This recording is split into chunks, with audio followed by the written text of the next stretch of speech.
Hello guys, welcome back to Trading for Beginners, and in this video I am going to show you how to send money using Wise account. So without any further ado, let's dive right into this exciting video. Now, in order to know, just simply open your Wise application and unlock your Wise. And after unlocking the application, you will get a bunch of options into this homepage directly. Now you just simply have to select this send button into here, and after tapping into send button you will get this page.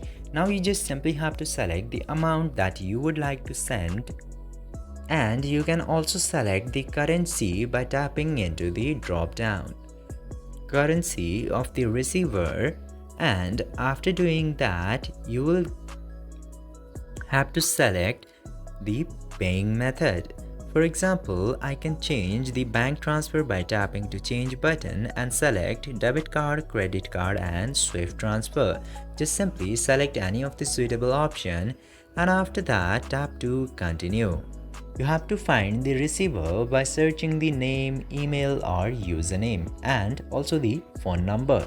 Then tap to add, and you can also enter the bank details of the receiver. Just simply do that, and after that confirm, and after that you can send the money. I hope this video was helpful for you. If yes, don't forget to like, share and subscribe to the channel to never miss another update. Thank you for watching the video.